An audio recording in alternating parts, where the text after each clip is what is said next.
दोस्तों, अगर आज अचानक दुनिया से पेट्रोल, डीजल, गैस और कोयला खत्म हो जाए तो क्या होगा? गाड़ियां रुक जाएगी, कारखाने बंद हो जाएंगे और बिजली उत्पादन पर भी असर पड़ेगा। लेकिन क्या आपने कभी सोचा है कि ये ईंधन आखिर बनते कैसे हैं? आज हम क्लास 8 साइंस चैप्टर 3 कोयला और पेट्रोलियम को पूरी विस्तार से पढ़ेंगे। प्राकृतिक संसाधन क्या है? प्रकृति से प्राप्त होने वाली उपयोगी वस्तुओं को प्राकृतिक संसाधन कहते हैं, जैसे वायु, जल, मिट्टी, वन, खनिज आदि। कुछ संसाधन जल्दी बन जाते हैं, जबकि कुछ को बनने में लाखों वर्ष लग जाते हैं। समाप्त होने वाले संसाधन और अक्षय संसाधन के बारे में जान लेते हैं। यानी कि प्राकृतिक में संसाधनों को दो भागों में बांटा गया है, एक अक्षय संसाधन, दूसरा समाप्त होने वाले संसाधन। अक्षय संसाधन वो है जो संसाधन प्रकृति में लगातार उपलब्ध रहते हैं और जल्दी समाप्त नहीं होते हैं, उन्हें अक्षय संसाधन कहते हैं। जैसे कि सूर्य का प्रकाश हो गया, वायु हो गया। समाप्त होने वाले संसाधन जो संसाधन सीमित मात्रा में उपलब्ध है और एक बार समाप्त होने पर जल्दी नहीं बनते, उन्हें समाप्त होने वाले संसाधन कहते हैं। जैसे कि कोयला, पेट्रोलियम, प्राकृतिक गैस। अब जानते हैं कि जीवाश्म ईंधन क्या है। तो कोयला, पेट्रोलियम और प्राकृतिक गैस को जीवाश्म ईंधन कहा जाता है। ये लाखों वर्ष पहले जीवित पौधों और जीवों के अवशेषों से बने हैं। कोयला कैसे बना? तो देखो, लगभग 30 करोड़ वर्ष पहले पृथ्वी पर घने जंगल थे। भूकंप, बाढ़ और अन्य प्राकृतिक घटनाओं के कारण ये जंगल मिट्टी के नीचे दब गए। समय के साथ उन पर मिट्टी का कई परतें जमा हो गई, जिसके कारण धरती के अंदर उच्च ताप और दबाव के कारण ये पौधों के अवशेष धीरे धीरे कोयले में बदल गए। अब कार्बनीकरण क्या है? तो देखो, मृत वनस्पतियों का धीरे धीरे कोयले में बदलने की प्रक्रिया को कार्बनीकरण कहते हैं।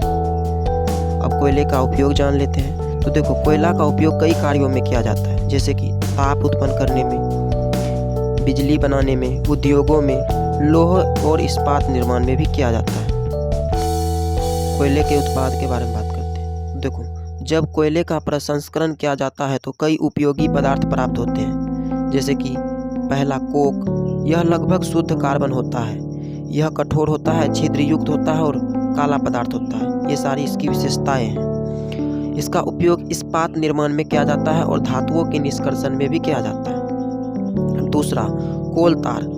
कोल तार काला और गाढ़ा द्रव है। इससे बनते हैं रंग, दवाइयाँ, प्लास्टिक, पेंट, कीटनाशक, इत्र, विस्फोटक, ये सारे चीज बनते हैं। अब तीसरा है कोयला गैस। तो देखो, कोयला गैस या कोल गैस, तो कोयले के प्रसंस्करण से प्राप्त गैस को कोयला गैस कहते हैं। इसका उपयोग उद्योगों में किया जाता है, ईंधन के रूप में किया जाता है।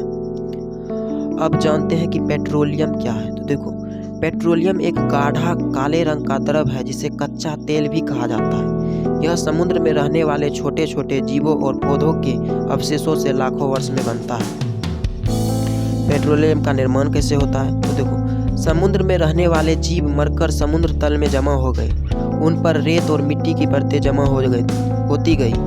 उच्च ताप और दबाव के कारण वे पेट्रोलियम और प्राकृतिक गैस में बदल गए। पेट्रोलियम के भंडारण के बारे में समझते हैं। यानी कि भारत में पेट्रोलियम के प्रमुख क्षेत्र हैं, जैसे कि असम, गुजरात, मुंबई हाई, उसके बाद कृष्णा गोदावरी बेसिन, ये सारे। पेट्रोलियम का शोधन कैसे किया जाता है? तो पेट्रोलियम का शोधन, भूमि से निकाला गया पेट्रोलियम सीधे उपयोग योग्य नहीं होता है, इसलिए इसे रिफाइनरी में इन्हें विभिन्न पदार्थों में अलग किया जाता है। इस प्रक्रिया को शोधन या रिफाइनिंग कहते हैं। पेट्रोलियम से प्राप्त पदार्थ। शोधन के बाद पेट्रोलियम के कई उपयोगी पदार्थ प्राप्त होते हैं, जैसे कि कुछ पदार्थ जैसे पेट्रोल, जिसका उपयोग हम मोटर वाहन में करते हैं, डीजल, बस, ट्रक, ट्रेन सब में करते हैं, मिट्टी का तेल, स्टोव लैंप में करते हैं, एलपीजी खाना बनाना, पैराफिन मोम का उपयोग मोमबत्ती में करते हैं और बिटुमेन सड़क का निर्माण करते हैं। ठीक। अब प्राकृतिक गैस के बारे में जानते हैं। देखो, प्राकृतिक गैस पेट्रोलियम के साथ पाई जाती है।